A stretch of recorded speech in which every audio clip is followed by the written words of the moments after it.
하나님의 말씀은 사도행전 2장 25절에서 29절 말씀이 되겠습니다. 다윗이 그를 가리켜 이르되 내가 항상 내 앞에 계신 주를 배웠으며 나로 요동하지 않게 하기 위하여 그가 내 우편에 계시도다.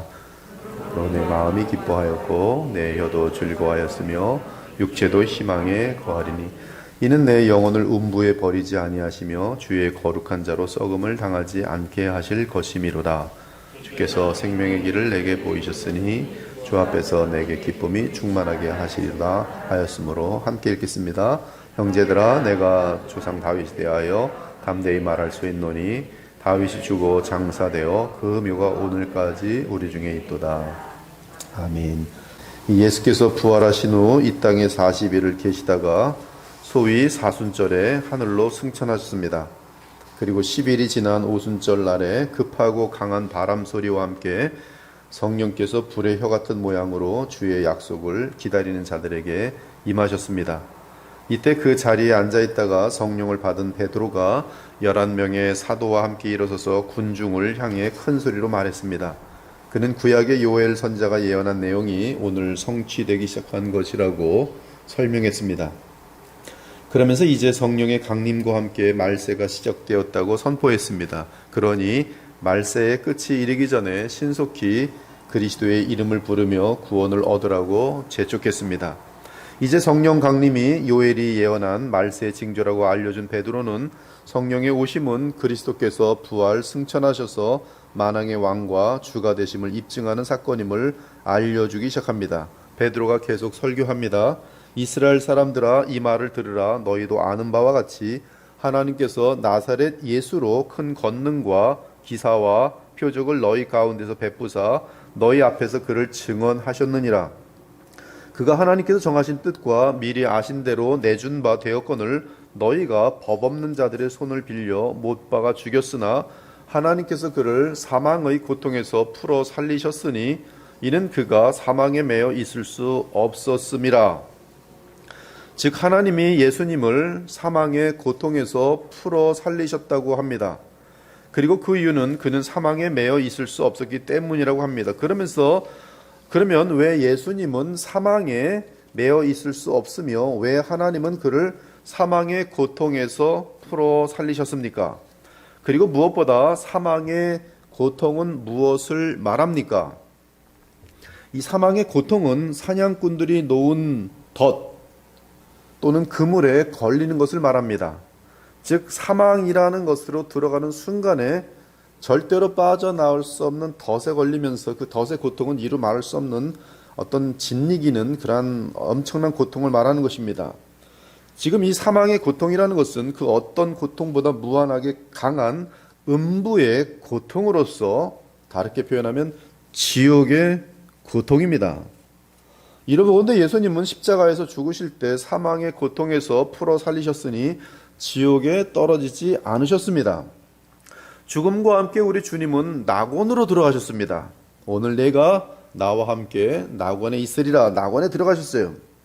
그러므로 사망의 고통에 들어가지 않고 또한 사망에 매여 있을 수 없었으므로 주님은 그 순간의 그 죽음과 함께 영광에 이른 상태가 됩니다. 물론 그의 영혼은 고통이 없는 영광에 이르렀지만 그의 몸은 땅에 장사 지낸 바 되었습니다. 예수님은 우리의 죄값에 대한 지옥의 고통을 겟세마네 동산에서 당하셨고 또한 우리의 죄값보다 무한하게 큰 고통을 십자가에서 아버지와 끊어지는 상태에서 당하셨습니다. 하지만 숨을 거두시는 순간 예수님의 영혼은 자유함을 얻었습니다. 그리고 그 영혼의 자유함은 사흘 후에 영광스럽게 변화한 부활체와 연합함으로써 우리 부활의 예수님은 영광에 이른 마지막 아담이 되셨습니다. 이로써 예수님은 참 하나님이요 완성된 사람이셨던 것이 다윗은 선지자로서 자기 자손 중에 한 사람이 하나님의 위에 앉게 되리라는 예언을 했는데 하나님의 보좌에 앉게 될 것을 예언했는데 그 위에 앉으려면 영원히 죽지 않는 사람이어야 하기 때문에 오직 부활한 사람 외에는 다른 사람이 앉을 수 없는 것입니다. 이에 선지자 다윗은 하나님의 보좌에 앉는 영원한 사람은 다윗의 후손으로 태어나는 예수, 즉 부활하신 예수라는 것이에요. 그러면서 베드로는 예수님이 하나님의 아들이심을 입증하기 위해 시편을 인용합니다. 그 인용 내용은 메시아의 부활에 대한 것이에요. 자, 그러면 베드로가 시편 16편을 인용해서 선포한 말씀을 보겠습니다. 먼저 사도행전 2장 25절에서 28절이 다윗이 그를 가리켜 이르되 내가 항상 내 앞에 계신 주를 배웠으며 나로 요동하지 않게 하기 위하여 그가 내 우편에 계시도다. 그러므로 내 마음이 기뻐하였고 내 혀도 즐거워하였으며 육체도 희망에 거하리니 이는 내 영혼을 음부에 버리지 아니하시며 주의 거룩한 자로 썩음을 당하지 않게 하실 것이미로다. 주께서 생명의 길을 내게 보이셨으니 주 앞에서 내게 기쁨이 충만하게 하시리로다 하였으므로. 이제 시편 16편 8절에서 11절을 보면 이 베드로가 인용한 본문인데요. 시편의 16편 8절에서 11절 내가 여호와를 항상 내 앞에 모시며 그가 나의 오른쪽에 계심으로 내가 흔들리지 아니하리로다. 이러므로 나의 마음이 기쁘고 나의 영도 즐거워하며 내 육체도 안전히 살리니 이는 주께서 내 영혼을 수월에 버리지 아니하시며 주의 거룩한 자를 멸망시키지 아니하실 것임이니이다. 주께서 생명의 길을 내게 보이시리니 주의 앞에는 충만한 기쁨이 있고 주의 오른쪽에는 영원한 즐거움이 있나이다. 이 수정되어 인용된 베드로의 설교와 다윗의 시를 비교해보면 우리 주이신 예수님은 여호와시고 그 여호와께서 사람이 되셔서 부활하심으로 새 언약 시대의 주이신 예수님을 확인할 수 있습니다. 신구약 정경이 완성된 가운데 우리가 알게 되는 것은 성자 하나님께서 사람이 되셔서 부활 승천하셔서 주 예수 그리스도라는 이름을 얻으신 것을 확인할 수 있습니다.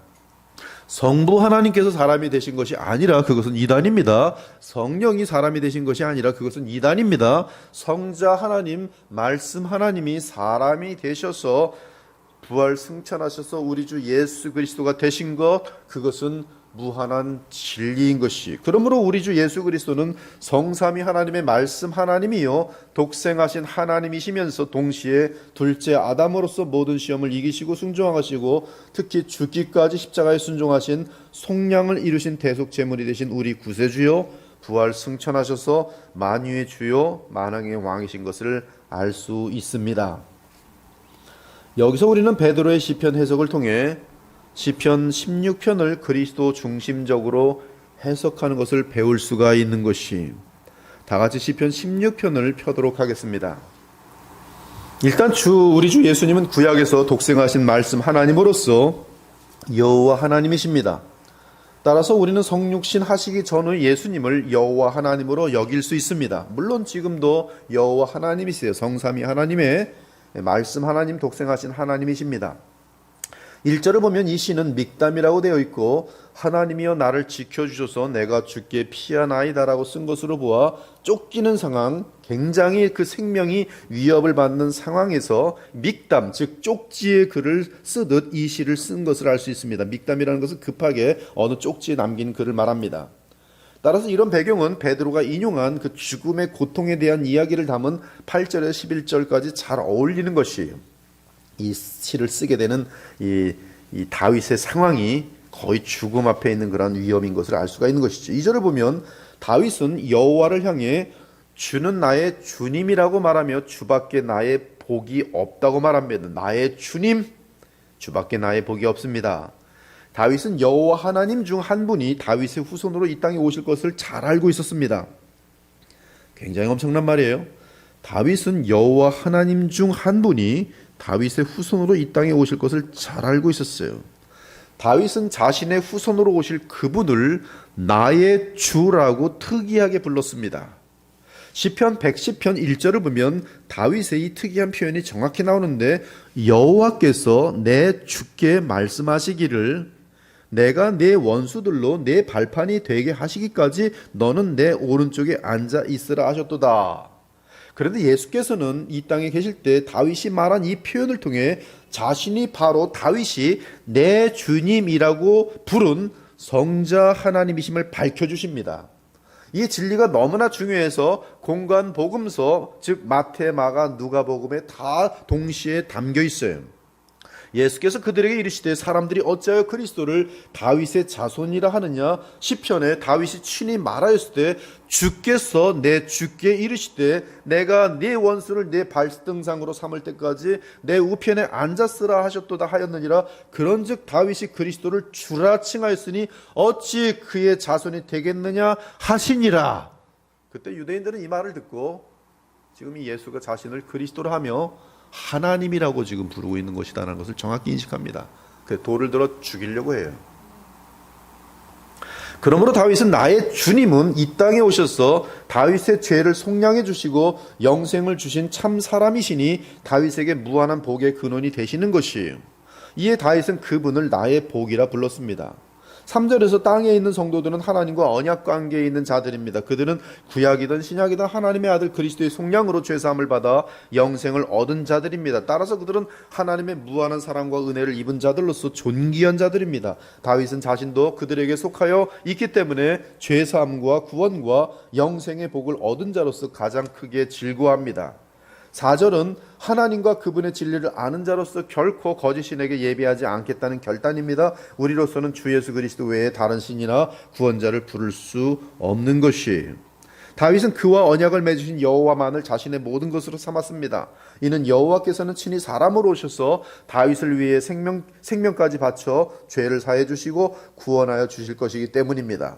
또한 죄가 없는 영원한 나라를 기업으로 줄 것이기 때문입니다. 그러므로 다윗은 자신이 죽음을 이기고 부활하여 영원히 살 것을 알고 있었어요. 그 시편 16편에 담긴 내용입니다. 다윗은 자신이 부활할 것을 알고 있었단 말씀이. 이는 다윗의 산업과 소득은 오직 영생의 근원이신 주 하나님과 그 영생을 얻도록 죄를 사해 주시고 완전한 의를 전가해 주실 주 예수 그리스도께서 주실 것이기 때문입니다. 이때 구원자 그리스도를 통해 얻게 되는 모든 것은 아름다운 땅이며 실로 아름다울 것이. 이러한 주 여호와 하나님은 무엇보다 자기 백성이 죄를 이기고 흠이 없이 설 수 있도록 매사에 훈계하십니다. 그러므로 훈계하시는 하나님은 다윗을 사랑하시는 하나님이시며 그분은 사람으로 오셔서 다윗의 모든 죄를 친히 담당하셔서 율법의 공의의 형량을 치르실 분이세요. 그러므로 여호와 하나님과 그분이 보내신 그리스도 예수를 송축해야 할 것입니다. 이는 진리를 알아가는 신자의 양심이 온 마음을 다해 동의하는 바인 것이. 그리고 베드로가 직접 인용한 문구가 그 다음 구절에 8절부터 11절까지 있게 되는 것이. 8절과 9절에서 다윗은 자신의 영혼뿐만 아니라 육체도 안전하게 살 것이라고 합니다. 이는 영혼 구원뿐만 아니라 육체의 구원을 시로 표현한 것이. 우리는 8절과 9절이 예수님의 오심으로 한꺼번에 이루어지지 않고 먼저 예수님의 초림과 구속 사역의 완성으로 인해 성령의 역사 가운데 내 영혼이 하나님의 나라를 먼저 누리게 된 사실을 알 수 있습니다. 그러나 이제 예수님의 재림 때에 다윗의 육체 역시 완전하게 일어나서 영원히 살게 될 것이에요. 즉 already not yet, 구약의 모든 종말론적인 언급은 신약에 들어와서 보니 already not yet로 성취되는 것을 우리는 발견할 수 있어요. 아무튼 8절과 9절은 이제 우리는 하여튼 예수님의 재림 때 다윗의 육체 역시 완전하게 일어나서 영원히 살게 될 것이. 근데 그것이 시편 16편에 다 담겨 있다는 것이 벌써. 아무튼 8절과 9절은 다윗의 전인격적인 구원이 담겨 있습니다. 그리고 이는 모든 존귀한 자들에게 해당하는 내용이에요. 그러므로 다윗은 시편 16편에서 직접적인 문맥에서 그의 육체가 안전하게 보호받을 것을 시로 남긴 것이지만, 그렇죠, 다윗의 실제 상황이에요. 지금 죽음이 코앞에 있어요. 그래서 믹담이라는 시를 급하게 성령의 충만함 가운데 남겨놓은 것이지만, 하나님은 다윗의 상황 속에서 그가 지은 시로 성도의 영혼 구원과 심지어 육체의 구원을 알려주고 있는 것이. 그리고 그것은 다윗에게도 해당되는 진리인 것이. 그리고 그것은 베드로가 예수님의 부활 사건과 함께 성령의 강림을 보면서 바로 그 시편을 인용하여 끄집어내고 있는 것이. 그것이 바로 이 시편 16편이 궁극적으로 정경이 완성된 후에 볼 우리를 위해서 남겨놓은 시로서 그것이 궁극적인 의미인 것이죠. 그러므로 성경 해석은 다윗에게 뜻하는 그 의미, 그러나 다윗이 우리가 믿고 있는 이 내용을 모르는 것이 아니란 말씀이 성령으로 함께하셔서 영원히 남을 진리의 씨를 남겨놓았는데 지금 우리는 예수님께서 구속을 다 이루신 가운데 성령이 지금 역사하시는 가운데 사는 우리로서는 이 뜻이 무엇을 의미하는지 철저하게 다 완성된 가운데 제대로 볼 수 있는 것이, 이렇게 보지 못하면 여러분들 시편 16편 보면서 뭘 보는 거예요 도대체? 아무튼 이 육체 구원은 육체 구원은 육체적인 죽음으로부터의 구원으로 쓰이는 다름 아닌 부활을 말합니다. 육체의 구원이란 무엇인가? 부활이. 이렇게 해석할 수밖에 없는 이유는 예수님의 부활에 대해 베드로가 이 부분을 인용하였기 때문입니다. 그러므로 예수님의 부활은 시편 16편에서 다윗의 몸의 부활을 보장하고 있습니다. 그렇게 연결돼요. 내 주께서, 그분의 부활은 곧 나의 부활로 연결되는 것이. 이에 다윗은 이 사실을 이렇게 표현합니다. 10절 11절 이는 주께서 내 영혼을 수월에 버리지 아니하시며 주의 거룩한 자를 멸망시키지 않으실 것임이니이다. 이 주의 거룩한 자가 1차적인 문맥에서는 다윗이지만 궁극적인 의미에서는 누구예요? 우리 주 예수 그리스도예요. 그리고 베드로는 바로 이 주의 거룩한 자가 다윗이 아니라 바로 예수다라고 정확하게 그것을 풀이하여서 예수님의 부활을 이 시편 16편을 통해서 입증하고 있는 것이. 11절 주께서 생명의 길을 내게 보이시리니 주의 앞에는 충만한 기쁨이 있고 주의 오른쪽에는 영원한 즐거움이 있나이다. 10절은 결국 다윗의 영혼이 지옥에 떨어지지 않을 것이며 또한 그의 몸이 멸망당하지 않을 것을 고백하는 내용이에요. 여기서 주의 거룩한 자가 누굽니까? 시편 16편에서는 1차적으로 다윗을 의미합니다. 그러나 성경 전체에서의 궁극적인 대상은 다윗의 그 씨로 오시는 예수 그리스도시. 그러므로 다윗은 자신의 부활을 바라보았고 이는 자신의 부활이 나의 주가 되시는 여호와께서 사람으로 오셔서 부활하실 것을 바라본 것이, 그리고 그분이 나의 부활의 보증이십니다. 이에 11절에서 주께서 생명의 길이 무엇입니까? 곧 영혼과 육체가 전부 구원받는 영생의 길을 보여주실 것인데 그 길은 다름 아닌 십자가의 길이며 부활 승천하셔서 성령을 보내심으로 자기 백성에게 영생을 주시고 부활을 보장하는 것으로 성취됩니다. 이에 주 앞에서 주의 백성은 충만한 기쁨이 있고 영원한 즐거움이 그들을 따르는 것이. 제가 오늘 왜 이렇게 16편을 설교했습니까? 베드로가 그렇게 설교했기 때문에 그래요. 왜 시편을 16편을 이렇게 보았습니까? 성경에서 완성된 계시가 시편을 그렇게 보기 때문에 그래요. 이것이 바로 구속사적인 그리스도 중심으로 성경을 보는 방법이. 이렇게 보지 않으면 어떻게 보게 돼요? 감상적으로 보게 돼요. 그리고 복음과 연결되지 않아요. 예수 그리스도와 연결되지 않아요. 성삼위 하나님과 연결되지 않아요. 그래서 감상으로 끝나고 끝나요. 아무 의미가 없어요. 그리고 자기들 멋대로 그냥 해석하는 것이지. 이 사람이 읽으면 이런 뜻, 저 사람이 읽으면 저런 뜻. 남지도 않는 것이. 그러므로 우리는 성경이 신약에서 사도들이 구약을 어떻게 보았는지가 우리에게는 대단히 중요한 성경 해석이 되는 것이, 그걸 배워야 돼요. 이처럼 다윗은 성령 안에서 시편 16편을 지으면서 예수 그리스도의 부활을 바라보았고 그분은 다름 아닌 여호와 하나님이시며 다윗의 허리를 통해 그의 씨로 오실 사람으로서 메시아이셨던 것이. 그분은 참으로 죄가 없으신 거룩한 분으로서 결코 죽음의 고통을 당하거나 죽음으로 썩지 않으시고 부활하실 것이며 그에게 속한 거룩한 성도들 역시 결국 메시아 안에서 죽음의 고통을 당하지 않고 언젠가 그 몸이 일어나 부활 영광에 이르게 될 것이. 여러분들은 만약에 이 그리스도의 이 연결되어서 그 길을 따를 것이기 때문에 예수님이 죽음과 함께 그의 영혼이 어디로 갔어요? 낙원으로 들어가심 같이, 즉 사망의 고통이 그를 잡지 못한 것 같이 여러분 죽으면 어떻게 돼요? 여러분에게는 사망의 고통이 있어요, 없어요? 없어요. 어디로 가요? 여러분 죽자마자 천사들이 와서 아브라함의 품 낙원으로 인도해요. 하나님의 보좌 3천층으로 인도해요. 곧바로 순간 찰날 겁니다. 죽음이란 그것이 뭔지 모르겠지만 그 죽는 그 순간에 여러분들은 그냥 바로 예수님이 계신 그곳으로 의인의 영으로 변화되어서 들어가게 돼 있어요. 예수님이 그 길을 먼저 가셨어요. 예수님께서 당하신 지옥의 고통은 겟세마네에서 그의 땀이 피가 될 정도로의 죄를 감당하시는 그때 기도가 이미 들어갔고, 이 예수께서 아버지로부터 버림당하는 십자가의 이 십자가 상에서의 그 기간은 지옥보다 더 무한하게 큰 고통을 우리를 대속해서 치르셨어요. 우리의 죄값과 비교될 수 없는 창조주 하나님이 친히 하나님과의 잠시의 끊어짐의 고통, 그것은 우리가 가히 상상할 수도 없는 고통이, 그것이 지옥의 고통이, 그걸 감당하신 후에야 다 이루었도다 하고 말씀하시고 운명하신 것이, 이 잘못된 신학증은 그 예수님이 십자가에서 죽는 순간에 지옥에 들어가서 지옥에서 고통을 당하는 것으로 착각을 하고 있어요. 그래서 사도신경 때문에 이 지옥에 내려가는 것이 무슨 의미냐, 그것 때문에 이따가 사도신경에는 원래 그 음부로 내려가는 신앙 고백이 있었는데 자꾸 문제가 되니까 빼버렸어요. 그래서 여러분들이 고백하는 사도신경에는 예수께서 지옥에 내려간 내용이 없어요. 그러나 미국에 있는 모든 사도신경은 예수께서 지옥에 내려갔다는 것이 있어요.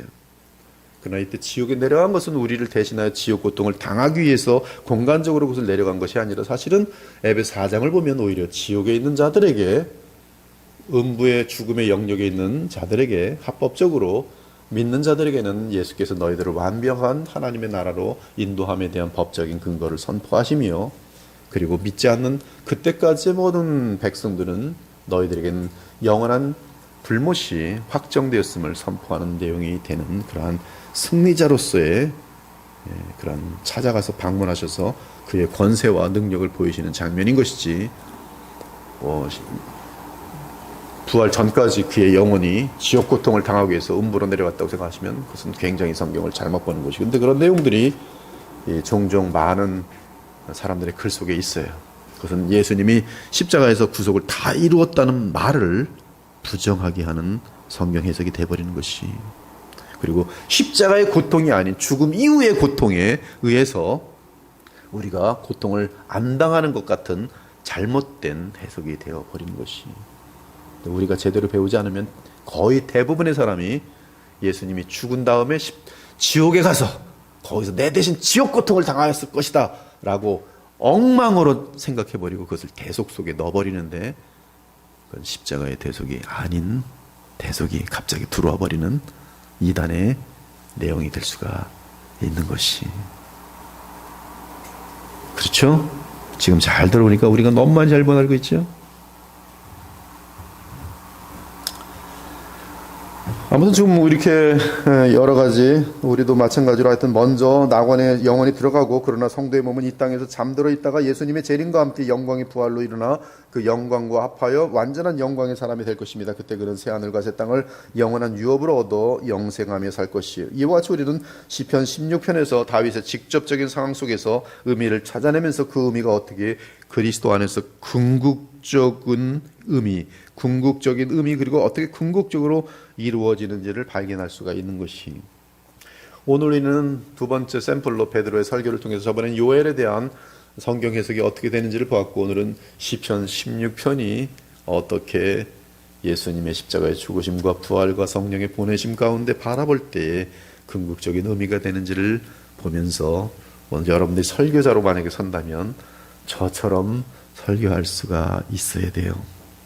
그리고 또한 여러분들이 성경을 해마다 적어도 1번은 한 번은 볼 텐데, 시편 16편을 지나갈 때는 그렇게 봐야 될 것이고, 그리고 또 다른 시편을 볼 때도 이러한 성경 보는 방법을 배우셔서 거기서 시편을 볼 때도 또 예수님을 만나면서 눈물을 흘리고 감사하면서 하나님께 영광을 돌릴 수 있는 그러한 것들이 계속 이어질 때 여러분의 믿음이 계속 깊어지고, 또 실질적으로 그 믿음과 함께 복음의 능력이 여러분의 삶에 나타나게 되는 것이, 오늘도 이 말씀으로 더욱더 여러분들이 성경을 감사하고 사랑하고 성경 안에서 한없는 주의 위로와 능력을 얻는 저와 여러분 되시기를 우리 주 예수 그리스도 이름 축원합니다. 아멘. 주 하나님 감사합니다. 오늘 베드로의 성령 강림 이후에 교회의 첫 역사 속에서의 첫 번째 설교를 통해서 오늘도 시편 16편을 인용하며 그가 하는 설교를 통해 성령 해석을, 성경 해석을 저희들이 배워보았습니다. 잘 훈련받아서 주의 백성들이 성경 전체를 통해서 우리 주 예수 그리스도를 만나며 하나님의 영원한 사랑과 그 무한한 생명과 은혜를 날마다 누릴 수 있는 주의 자녀들이 되게 하여 주시옵소서. 감사드리며 살아계신 우리 주 예수 그리스도 이름으로 기도합니다. 아멘.